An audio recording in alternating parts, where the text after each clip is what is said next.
mulai diterapkannya sistem ujian nasional berbasis komputer atau UNBK di tingkat SMP sederajat oleh Kementerian Pendidikan dan Kebudayaan. Sejumlah sekolah SMA di Kota Lubuk Linggau mulai disibukkan dengan harus menyiapkan laboratorium komputer. Hal ini dikarenakan jika tak memiliki laboratorium komputer yang mencukupi, pihak sekolah dalam menghadapi UNBK terpaksa harus menumpang ke sekolah lain dengan sistem sewa. Berdasarkan data Dinas Pendidikan Kota Lubuk Linggau untuk pelaksana UNBK tahun 2018 ini, tercatat sebanyak 4.475 siswa dari 38 SMP negeri dan swasta yang ada. Dari jumlah sekolah tersebut, untuk sekolah negeri dan swasta yang memiliki fasilitas laboratorium komputer hanya 13 sekolah. Sedangkan sisanya 25 SMP masih menumpang ke sekolah lain. Bahkan di sejumlah perguruan tinggi yang ada di Kota Lubuk Linggau.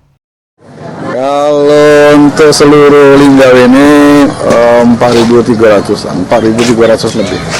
Itu dari semua itu sudah UNBK semua? Sendiri baru 6, yang lainnya itu kan sesuai dengan harapan dari Mendikbud yang belum punya lengkap itu bisa sharing dengan SMA, SMK.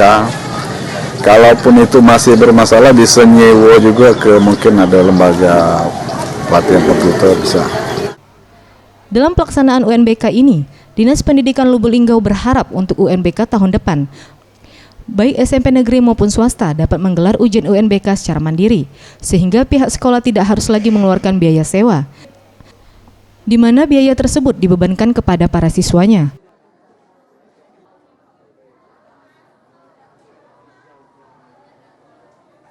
Tim Liputan Sriwijaya TV.